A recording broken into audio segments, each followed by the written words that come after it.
the first I ever saw of Caleb Marsh. He came up our lane in the front edge of a snow that meant to kill something before morning, and my mother's hand went to her throat the way it did when she was deciding whether to be afraid.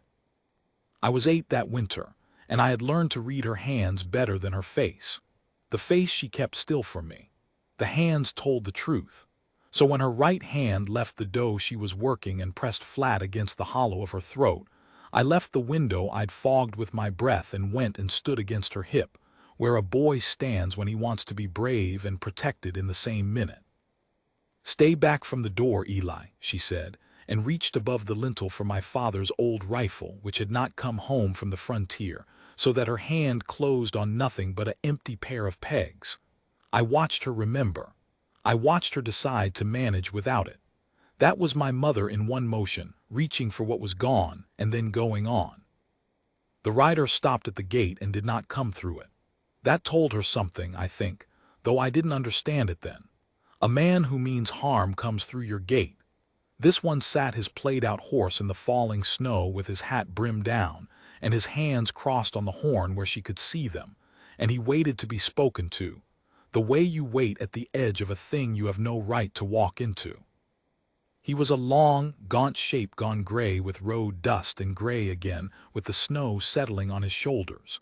The horse under him stood with its head low and its ribs showing like the slats of a barrel. They had both of them come a far way, and neither had eaten well doing it. My mother opened the door a hand's width into the cold. "We don't keep a hotel," she called. "Town's 8 miles back. You'll make it before full dark if you go now." "I'm not looking for a bed, ma'am." His voice came out rusted, like a man who hadn't used it in days. "I'm looking for the Dane place, for Mrs. Thomas Dane." I felt my mother go still all through her body. My father's name, spoken out of a stranger's mouth in the snow, did something to her that I can only call a flinch she would not let move her feet. "Who's asking?" she said. "Not a question, a wall." The man took his hat off then. It was a strange thing to do in that weather, but he did it, and the snow came down on his bare head, and he held the hat against his chest like he'd walked into a church. "My name's Caleb Marsh," he said. "I rode with your husband. I was with him at the end of it." He stopped and his throat worked. "I made him a promise, ma'am. I've come a long way to keep it." My mother shut the door. She didn't slam it. She closed it slow and quiet and set the bar across, and then she stood with both hands on the wood and her forehead nearly touching it, and she breathed in a way I had only heard her breathe twice before. Once when the lieutenant rode up in the fall with his hat already in his hands, and once at night in the room she'd shared with my father when she thought I was asleep. "Mama," I whispered. "Hush, Eli," she straightened.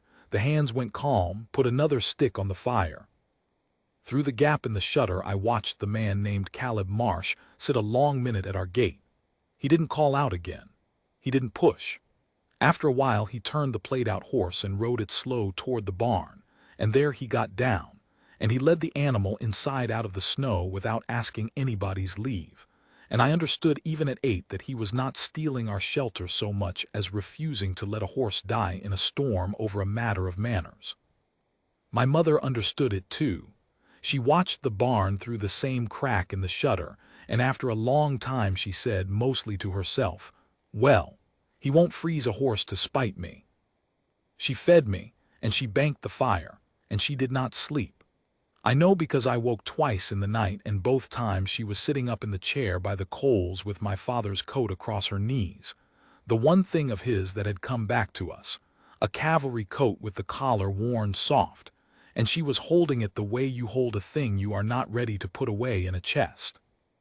In the morning the snow had stopped and laid the whole world over in white, and the man had not run off in the dark with our mare or our few dollars or anything else. He had instead cleared the path from the barn to the spring and broke the ice on the trough, and split the little we had left of seasoned wood and stacked it by the door, and he was up on the lean-to roof over the kitchen, where the sod had caved in October, and let the wet through onto my mother's stove, nailing down planks he'd found God knows where, working with the deliberate slowness of a man who has not eaten in a while, and is spending what he's got carefully. My mother stood in the door in my father's coat and watched him. "You'll fall off my roof and I'll have to bury you," she said. "I haven't got the ground broke for it." "No, ma'am." He didn't stop working. "I've fallen off better roofs than this and lived to be a nuisance." I laughed before I knew I was going to. My mother's hand came down on my shoulder, but she didn't squeeze it hard, and I learned later to read that too, that it was a hand keeping me near and not a hand keeping me quiet. "You said a promise," she said up at him. The hammer stopped. He sat back on his heels on the snowy roof and looked down at her, and I saw his face full for the first time, and it was not a young face and not an old one. It was a used face, weathered brown, with eyes set deep like a man who'd been squinting at a long way off for years. There was nothing in it I needed to be afraid of. I decided that on my own, the way a boy decides things, and time proved me right. But my mother had buried a husband on the strength of a stranger's word once already, the day she married him, and she was not in a hurry to spend her trust again. "Thomas asked me to see you through the winter," Caleb Marsh said. "Both of you. That's the whole of it, ma'am. I'm not here to take his place nor sit in his chair nor say a word he'd not have wanted said. I'm here to stack your wood and mend your roof and see you don't go hungry till the thaw, then I'll go." He turned the hammer over in his hand. "He pulled me out of a bad place, more than once. I owe him a winter. I owe him a sight more than a winter, but a winter's what he asked for." My mother was quiet a while. The smoke from our chimney went straight up into the cold, still air. "He's dead then," she said. "For certain. There's no," the army said, missing in the first word. Then they said. She stopped. "I'd like to know for certain from a man who was there." Caleb Marsh climbed down off the roof. He did it the long way, careful, and he came and stood in front of her in the snow, not too close, with his hat in his hand again. "He's dead, Mrs. Dane," he said gently. "I buried him myself on a rise above a river where the cottonwoods would shade him in the summer. I marked it. I can draw you the way to it if it ever comes to that. You can go. He didn't suffer long and he wasn't afraid. He told me to tell you he wasn't afraid." His voice caught and he made it go on. "And he told me to tell you he was sorry about the roof. He said you'd been after him to fix that roof for 2 years and now look." My mother made a sound that was a laugh and not a laugh, and then she put my father's coat sleeve up against her face and stood like that a moment. And Caleb Marsh looked away at the white mountains to give her the privacy of it, and I held very still, because I had never seen my mother weep standing up in the daylight, and I have not forgotten it in 60 years. When she took the coat down from her face, she was my mother again. "You can sleep in the barn," she said. "One night. There's a horse blanket and the hay. I'll send the boy out with what's left of the stew because I won't have it on me that a man who buried my husband starved in my yard. But this is my place. I hold it, me and Eli. I don't need it held for me. Do you understand my meaning?" "I do, ma'am." "One night." "One night," he agreed. "It was the better part of 5 months. I want to tell it true, the way it happened, because the way these things get told later is always too smooth, like a stone in a creek, and the truth of it had edges. He did not charm her. I have heard it said of certain men that they can talk their way into a place, and Caleb Marsh was the furthest thing from that man I have ever known. He hardly talked at all. What he did was work, and the work was the talking. That first one night, the snow came back harder, and a one-night barn became a 2-night barn for the plain reason that no Christian woman turns a man out into a blizzard. And a 2-night became a week because the spring froze solid, and the path drifted in, and there was suddenly more to do than 2 hands and a boy's could manage. He dug us out. He found the 4 head of cattle we had left huddled in the lee of the rim and brought them down into the Bro Copen barn, where the warmth of them and the horses made the place livable. He found the lame gray mare my father had favored, the one gone foundered and useless that my mother hadn't the heart to shoot, standing half dead in a draw, and he doctored her foot with a patience I didn't know a grown man had in him, soaking and parring and rapping, talking to her low the whole while, and by Christmas that mare walked sound, and my mother watched him do it from the kitchen window and said nothing. But she started leaving the coffee on. That was the first thaw, the coffee. The first week she had sent me out to the barn with his food on a tin plate, like you'd feed a stray you hadn't decided to keep. Then one morning when he came in from the cold to report on the cattle, she had a cup poured and standing on the table, and she pushed it an inch toward him with one finger and she said, "Sit down before you fall down. You're no use to me dead on the floor." And he sat, and he drank it, and that was the whole of the ceremony by which Caleb Marsh came in from the barn. He still slept out there. He insisted on it and she didn't argue, and I see now that the both of them were minding something between them that neither would name, a propriety, a fence they kept up on purpose. But he took his meals at our table after that, and in the long blue afternoons when the work was caught up and the dark came down at 4, he sat by our fire and mended things. He could mend anything. Harness, a busted hinge, the bellows, my mother's churn that had leaked for a year.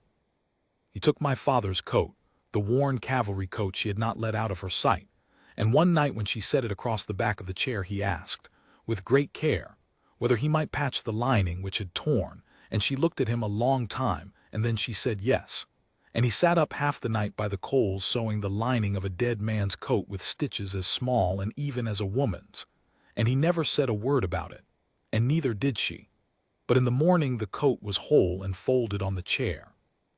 And she picked it up and held it, and then, this is the thing I remember, she did not put it away in the chest.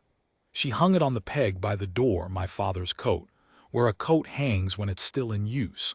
And from that day Caleb Marsh wore it to do the cold work, because his own was thin as paper, and my mother let him. I have thought about that coat all my life, about what it cost her to take it off the chair where she'd been keeping it like a grave, and put it on the back of a living man, and watch him walk out in it into the snow to keep her cattle alive. I think it was the bravest thing I ever saw a person do, and it was only a coat, and it was everything. He was good to me, is the other thing, and a boy knows. He never made over me, never forced it. But he taught me to whittle a whistle from a green willow, and to set a snare for rabbits so we had meat that winter we'd not have had, and to read the snow for what had crossed it and how long since. He taught me to sit a horse right, which my father had begun and not finished. When I was clumsy he did not laugh at me, and when I got a thing right he did not make a parade of it. He just said there, in a quiet way that I would have walked through fire to hear again. I had been the man of the place for 3 months in my own mind, 8 years old, lying awake nights worried about the wood and the cattle and my mother, and Caleb Marsh, without ever once saying so, took that weight off a child's back and carried it, and let me go back to being a boy. I didn't have the words for it then. I have them now. It was mercy. He was a merciful man wearing a hard hide, and the hide had been earned, and the mercy had been earned harder. The grief was the thing under all of it, and it took the whole winter to come up. It came up on the worst night in January, when the wind off the Tetonka Rim had been screaming for 2 days, and we were all 3 of us shut in the one room with the stock noise coming through the wall, and my mother, to keep the dark off, asked him to tell it, the whole of it, how my father died. I see now she did it for herself, but she did it for him too. He had been carrying it alone since the spring, the same as she'd been carrying her widowhood, and they were 2 people each holding one half of the same dead man, and it was time. He told it slow, into the fire, not looking at either of us. There had been a long patrol, he said, into hard country, longer than they'd been provisioned for, and a piece of it had gone wrong in the way these things go wrong, fast and stupid, and they had come back out of it fewer than they went in. My father had been hit on the 2nd day. Not killed, hit, in the leg bad, and the column could not stop. And so Caleb Marsh and one other man had carried Thomas Dane between them across 2 days of bad ground, taking turns. And on the 3rd day the other man could not go on, and so it was just Caleb, carrying my father, who by then was burning up with the wound gone septic, and who knew, the way men know, that he was not going to ride out of that country. He told me to leave him, Caleb said. The fire popped. Ordered me to, said I'd kill us both for nothing. And I'd have done it for anybody else, ma'am, I'll tell you that straight. I'd have made my peace and left a man in that country before. I'm not going to lie to you about the kind of man I am. But his jaw worked. 2 years before, in another bad place, your husband had carried me. Same as. He didn't leave me, so I told him no. I told him a man doesn't get to give that order to the man he saved. And I carried him another day. And the last day, my mother said very low. The last day he made me stop, up on that rise by the river. He could see I was about done and he was about gone, and he said it wasn't going to be both of us and it didn't need to be either of us if I'd just sit down a minute and stop being a mule. So I sat down by him, and we talked till near morning. About Caleb's voice went thin. About you, and the boy. He talked about you the whole night, Mrs. Dane. He wasn't afraid for himself at all. I never saw a man less afraid. He was afraid for you, up here, alone, with the winter coming. That's the only thing that scared Thomas Dane at the end of his life, was you facing the cold without him. The wind hammered the wall. My mother sat with her hands knotted in her lap in the firelight on her wet face, and she did not make a sound. I promised him, Caleb said. I promised him I'd come and see you through the winter. It was the only thing I could give him. A man can't give a dying man much. I couldn't save his life, but I could promise him that one thing and mean it, and I meant it, and I watched it ease him to hear it. He went easy after that, near morning. I was holding his hand and he just eased off, like setting down a load. He finally looked up, first at her, then at me. He said to tell you he wasn't afraid. He said to kiss the boy for him, and he knew the boy was too big to be kissed by his mother in front of people now. So I was to tell him quiet when nobody could hear that his father said he was a fine boy and to mind you and grow up straight. He looked back at the fire. I reckon that's tonight. So there it is, Eli. From your father, you're a fine boy. Grow up straight. I cried then, the way a child cries, hard and without shame, and my mother gathered me up against her. And across the top of my head, I heard her say to Caleb Marsh the first soft thing I'd ever heard her say to him. Thank you, she said, for carrying him, for the last days of him. I thank you. He wasn't alone. That's what I couldn't bear all this while. The thought he was alone. Her voice broke. He wasn't alone. No, ma'am, Caleb said. He surely wasn't.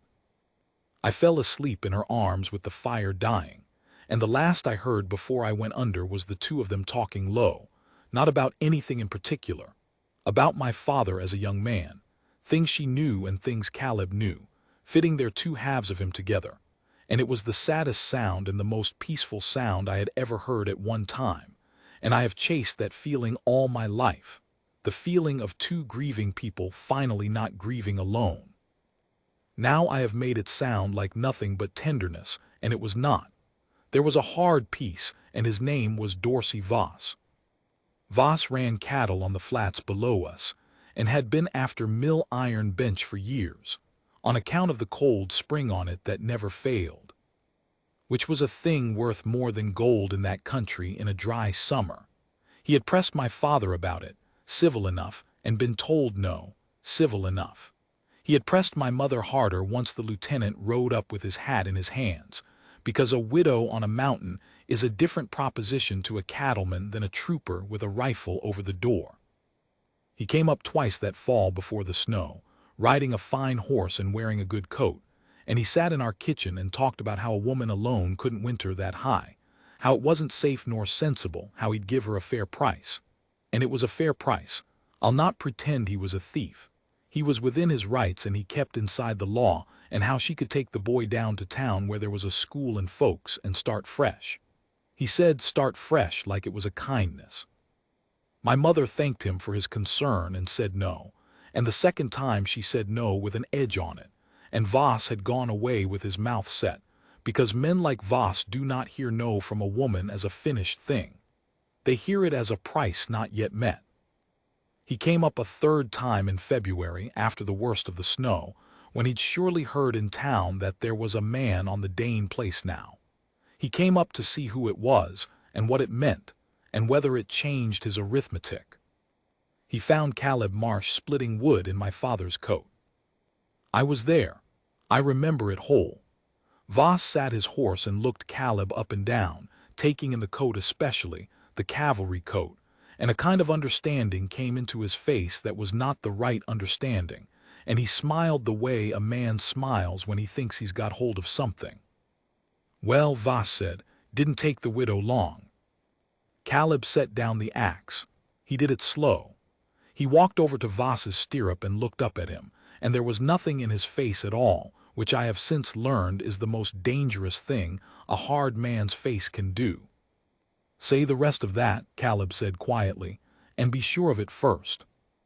And Voss, who was no coward but was no fool either, looked into that empty face a moment and decided not to say the rest of it. My mother had come to the door. She came out into the yard with her chin up and stood beside Caleb, beside him, I mark that, not behind him, and she said, "Mr. Voss, you've ridden a long way up a cold mountain to insult me in my own yard. The answer to your question is still no, and it's going to stay no, and you can save your horse the climb from here on. This is my place. I hold it. This man works for me through the winter, on a promise he made my husband, and when he rides on in the spring I'll still be here holding it, and you'll still be down there wanting it, and that's the size of it forever, so good day to you." Voss looked at her and looked at Caleb, and something shifted in him, a recalculation. "Taxes come due in May, Mrs. Dane," he said. "Proving up's due on this claim in May, or it reverts and I'll be first in line at the land office. A pretty speech won't pay the fee. You've got cattle you can't get to market, a claim you can't prove alone, and a hired man who will be gone with the thaw. I'm not your enemy. I'm just the only one who will be here in May with money in his hand."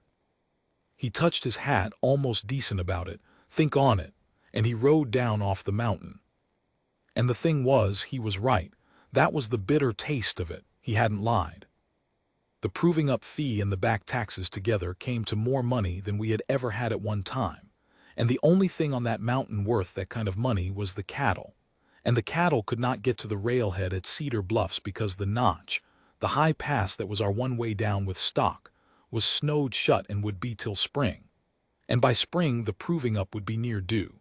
And a herd that's small, driven late, in poor flesh after a hard winter, would fetch next to nothing. My mother sat at the table that night with a stub of pencil and a piece of paper, working the figures over and over the way you'll worry a sore tooth, and they came out wrong every time, and finally she put the pencil down and put her face in her hands, just for a moment, before she remembered I was watching and took it away. Caleb had been mending a bridle by the fire. He'd watched her without seeming to. "There's a way down off the north shoulder," he said. "Old game trail, steeper, but it stays scoured clear of snow where the notch fills up. A man could take stock down it, careful, a few head at a time if he knew it and didn't hurry.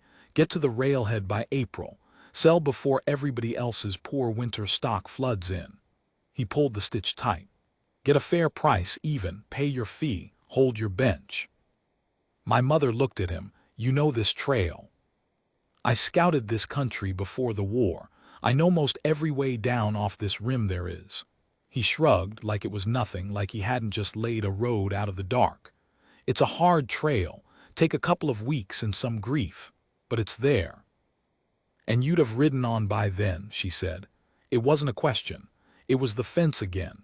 She was putting it back up on purpose between what he'd offered and what she'd let herself want. Caleb was quiet a moment. "I'd see the cattle down before I rode on," he said. "A promise to see you through the winter ought to mean seeing you out the far side of it, to my way of thinking. I'd not leave a job half done." "That's a deal more than a winter." "Then it's a deal more than a winter," he said, and went back to the bridle and would not look at her, and she would not look at him. And I, 8 years old and missing nothing, looked from one of them to the other and thought, the way a child thinks a thing plainly that the grown people are working very hard not to. Why don't they just say it? The blizzard that nearly took me came in March, when we'd let ourselves believe the worst was past. It was my own foolishness. There was a heifer due to calve, off in the rough ground near the cold spring, and I'd gone up to check her on my own to prove I could, to be the man of the place I'd been before Caleb came, some scrap of pride I couldn't have explained. And the storm came over the rim faster than any I'd seen, the way the killing ones do, and the world went white and roaring, and there was no up nor down in it. And I lost the spring and lost the fence line and lost myself.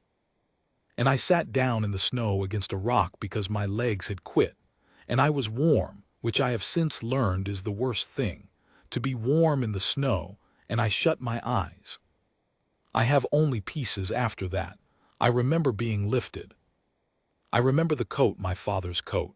I knew the smell of it, wood smoke, and the man wrapped around me so tight I couldn't move my arms, and a heartbeat against my ear going hard, and a voice saying my name over and over into the wind, Eli, Eli, stay with me, boy, stay with me. And I remember thinking, far off and unbothered, that it was strange to be carried, that I was too big to be carried.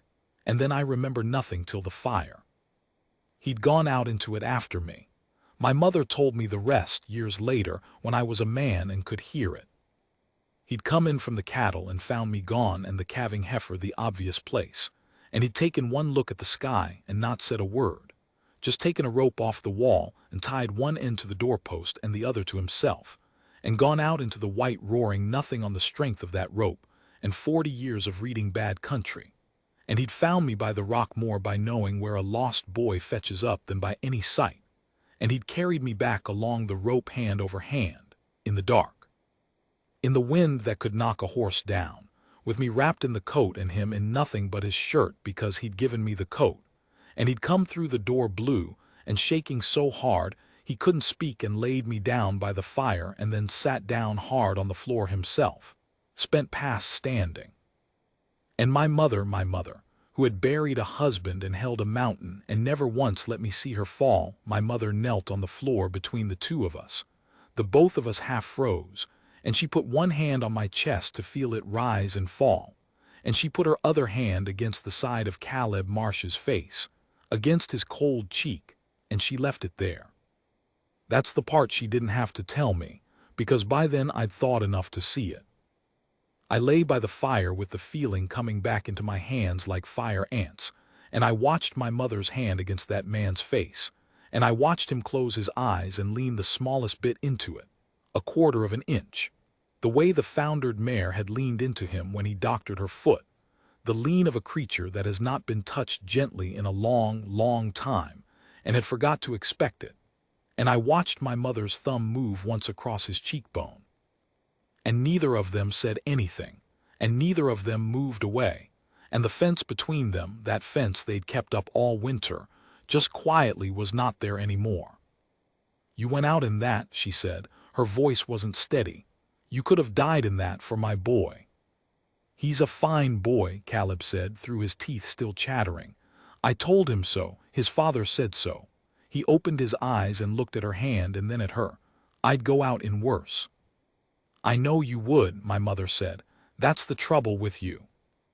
And she took her hand from his face, but slow, the way you take your hand off something you mean to come back to. And she got up and made coffee and laced it with the last of the medicinal whiskey, and she made the both of us drink it, and she fussed and scolded and wrapped us in every blanket on the place, and she did all of it with her eyes wet and her mouth working, and that was the night I understood, lying warm and safe between my mother and the man who'd carried me, that we had become, without anybody deciding it out loud, the thing my father had been afraid we'd never be. We were not 3 people surviving a winter. We were a family. It had snuck up on us under the cover of the cold. The cattle went down the north shoulder in April, the way he'd said. It was the hardest 2 weeks of work I'd yet been let to be part of, and he let me be part of it, which I have never forgotten. He could have left me at the cabin with my mother and it would have been sensible, but he knew what it was to a boy to be left behind, and he judged me ready, and so I went. We took them down 4 and 5 head at a time along that scoured game trail, with the country falling away under us so steep in places that the cattle bawled and balked, and Caleb went ahead on foot, leading the boldest one to show the rest it could be done. We were 2 weeks at it, camping rough, eating what we shot, and he taught me more in those 2 weeks than in all the winter about stock and country and weather, and the patience that is the whole secret of every hard thing, the willingness to do it slow and do it again. At night by the little fire he'd talk a bit more than usual, tired enough to let words out. And once he told me a piece of his own life, that he'd had people once, a wife, back before the war and a child coming, and that they'd been taken by a fever the same season, the both of them, while he was away soldiering, and that he'd come home to 2 graves and had not let himself want anything since, on the grounds that wanting things was just lending them to the fever. He didn't tell it sad. He told it flat like reporting on weather. But I was old enough by then, that spring, to hear what was under it. He'd spent 30 years not letting himself want anything.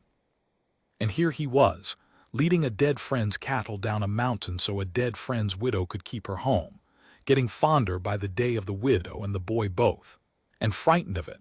I think, frightened the way a man is frightened of a warm fire after he's been so long cold he stopped feeling it, because feeling it again means he'll feel the cold when it's taken away. We got to Cedar Bluffs and we sold the cattle, and because we were ahead of the flood of poor spring stock, and because the beeves had wintered better than anybody else's on Caleb's care, we got a fair price, better than fair. Enough for the proving up fee and the back taxes and a margin besides. I watched him count the money out into a poke and hand the whole of it to me to carry, not to himself, to me. Your mother's money, Eli, and your home, you carry it home to her. And I rode the 8 miles up the mountain with that poke against my chest, feeling 10 feet tall and knowing, the way you know the good moments while they're happening if you're lucky, that I would remember it the rest of my days. And I have. We proved up the bench that May. My mother signed the land office papers in her own steady hand, Cora Dane, and the bench was ours free and clear, hers and mine forever. And Dorsey Voss was not first in line at the land office because there was no line, because there was nothing to be first for. And he tipped his hat to my mother on the street in Cedar Bluffs that day, sour but beaten fair, and rode on and never troubled us again. Honest work had done it. Not a rescue, not a stranger's money, our own cattle down our own mountain on the strength of a trail one man knew and 2 weeks the 3 of us spent earning it. My mother was a great one for the difference. Nobody bought this place for me, she said. Nobody saved me. I held it. We held it. And it was true, and it mattered to her more than I understood then, that she'd come through standing on her own feet with help, which is a different thing than being carried. And she knew the difference, and she made sure I knew it too. And then it was the thaw, and Caleb Marsh had said all winter that with the thaw he'd ride on. He started getting ready to go the way he did everything, quiet and without fuss. He cleaned and oiled the saddle. He shod the played-out horse, fat and sound now on our hay. He fixed the few last things on the place that wanted fixing, working through a list in his head, and I watched him cross the items off and felt the bottom going out of my world. And I didn't have the standing to say anything, an 8-year-old boy, and my mother said nothing either. And the 2 of them moved around each other in those last days of April, careful as 2 people carrying something full to the brim that mustn't spill. The morning he meant to leave, he had the horse saddled at the gate by first light. He'd left my father's coat folded on the chair inside, his own thin one on his back.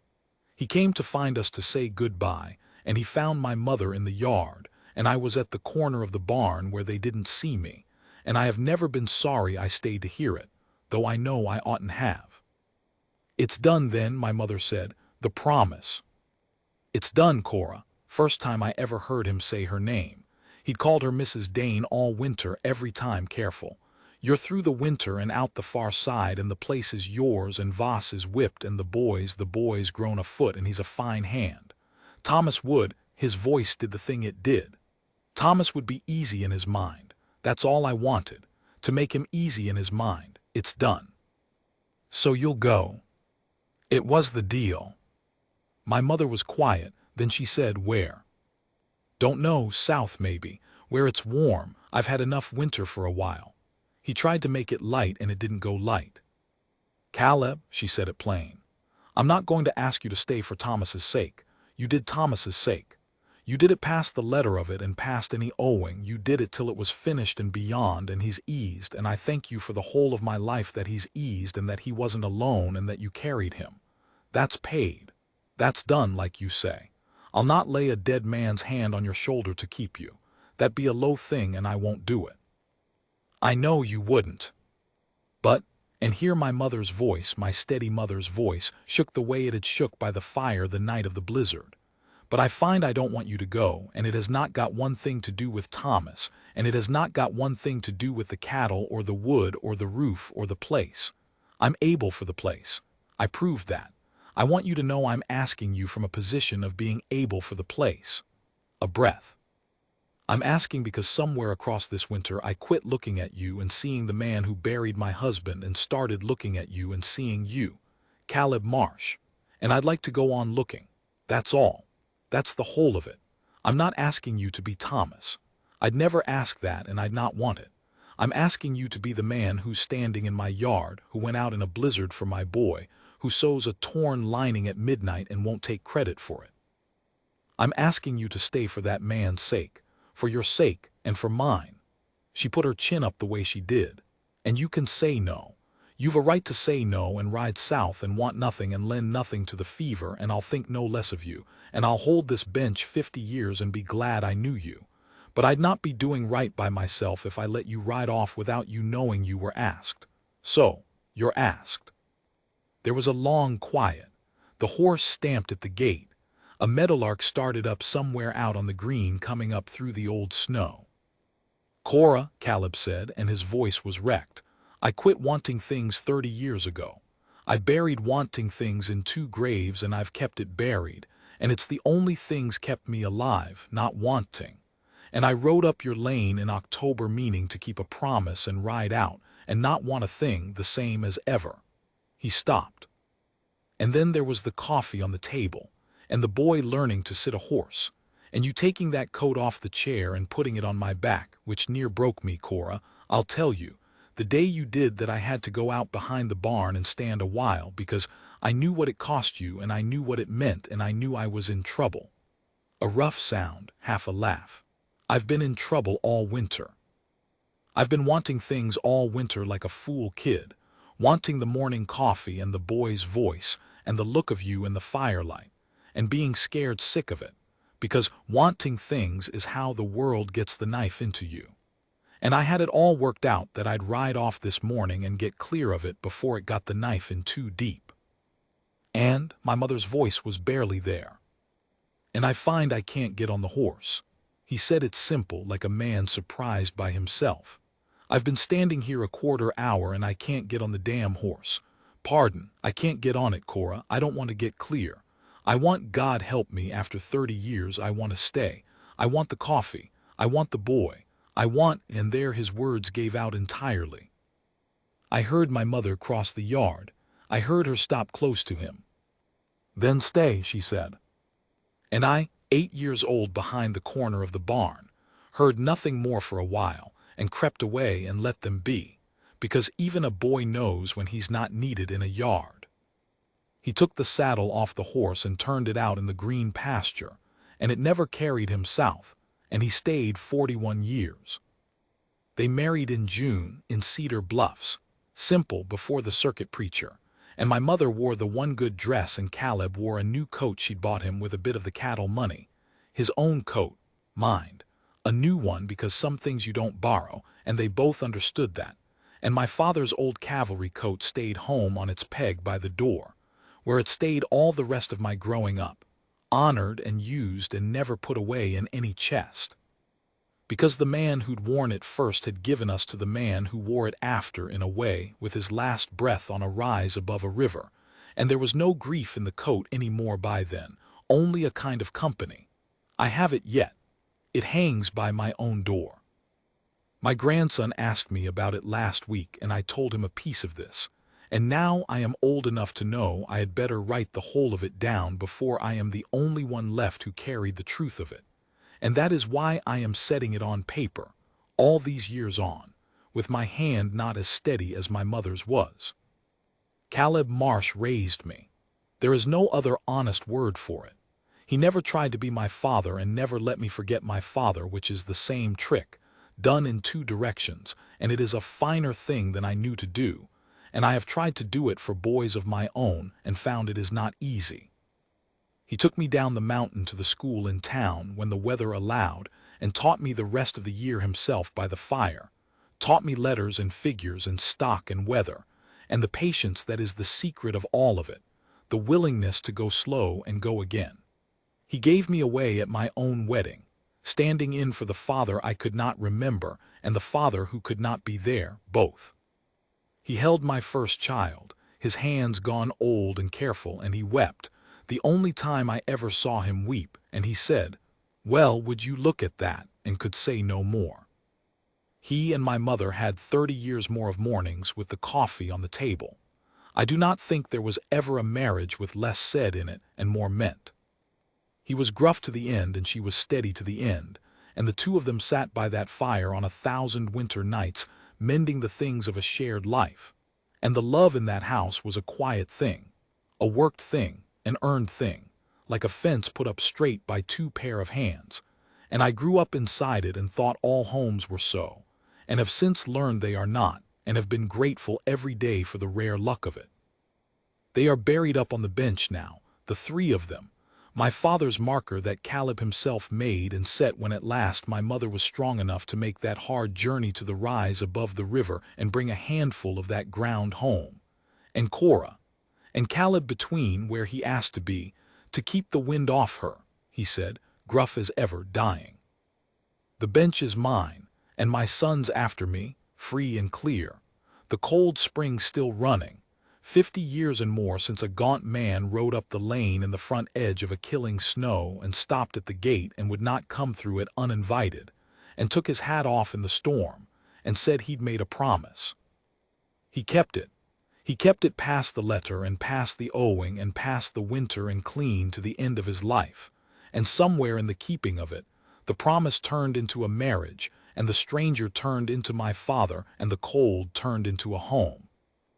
I have lived a long time and seen a great deal, and I have never seen anything I'd trade for the memory of my mother's hand against that man's cold face by the fire, the night he carried me out of the snow, and the quiet way he leaned the smallest quarter-inch into it, like a man who had forgotten he was allowed to be warm, and was just then, at long last, remembering. He wasn't afraid, my father said at the end. I believe it. I think the men in my family come by it honest, the not being afraid, not of the cold, not of the long way down a mountain, not even of wanting things again after the fever has had its turn. My father wasn't afraid to die for the one of us. And Caleb Marsh, who had buried wanting in 2 graves and kept it buried 30 years, in the end wasn't afraid to dig it up and want a worn-out widow and a half-froze boy and a cold mountain with a spring on it, and to stay, and to carry the whole hard winter and the 40 winters after, and to lay down at the last between the two people he'd loved most in this world, to keep the wind off her. That's the story. I have told it true. The smoke went straight up out of our chimney that first cold morning, I remember, into a sky scoured blue after the snow, and a man was up on our broke roof mending it, and my mother stood in the door in my father's coat and watched him, and neither one of them knew yet what they were to each other, and I, standing at her hip where a boy stands, didn't know either. But the meadowlarks knew, I think. They came back early that spring,